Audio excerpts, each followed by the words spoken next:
Delhi Sengottai metro rail நிலையம் அருகே ஒரு கார் திடீரென பயங்கர சத்தத்துடன் வெடித்து சிதறியதில் 10ற்கும் மேற்பட்டோர் உயிரிழந்துள்ளனர். மேலும் 25ற்கும் மேற்பட்டோர் காயமடைந்து மருத்துவமனையில் சிகிச்சை பெற்று வருகின்றனர்.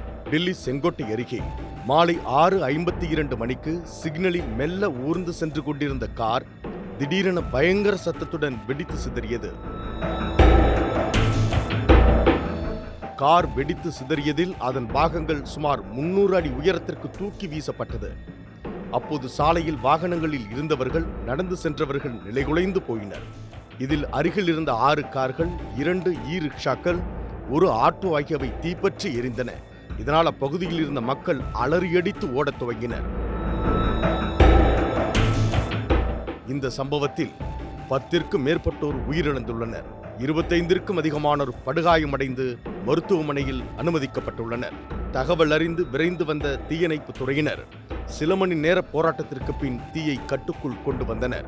இந்த கார் வெடிப்பு சம்பவம் குறித்து பேசிய டெல்லி போலீஸ் கமிஷனர் சதீஷ் கோல்சா, செங்கோட்டை அருகே மாலை 6:52 மணியளவில் சிக்னலில் மெல்ல ஊர்ந்து சென்ற ஹுண்டாய் i20 கார் வெடித்தது.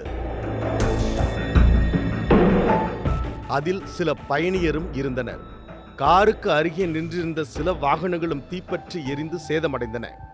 டெல்லி போலீஸ் தடயவியல் குழு, NIA, NSG ஆகியவை விசாரணை நடத்தி வருகின்றன. முதற்கட்ட விசாரணையில் ஹரியானா பதிவு எண் கொண்ட அந்த கார் நதீம் என்பவர் பெயரில் பதிவு செய்யப்பட்டிருப்பது தெரியவந்துள்ளது. இதற்கிடையே மத்திய உள்துறை அமைச்சர் அமித்ஷா காயமடைந்தவர்களை மருத்துவமனையில் சந்தித்து ஆறுதல் கூறினார். அதன்பின் பாதுகாப்பு நிலவரம் குறித்து டெல்லி போலீஸ் அதிகாரிகளுடன் ஆலோசனை நடத்தினார். அமைச்சர் அமித்ஷாவை தொடர்பு கொண்டு பிரதமர் நரேந்திர மோடி நிலைமையை கேட்டறிந்தார். மேலும் ஜம்மு காஷ்மீர், ஹரியானா, உத்தரப்பிரதேச மாநிலங்களில் ஆயுதங்கள், வெடிமருந்துகள் பறிமுதல் செய்யப்பட்டதால் நாடு முழுவதும் போலீசார் உஷார்படுத்தப்பட்டுள்ளனர்.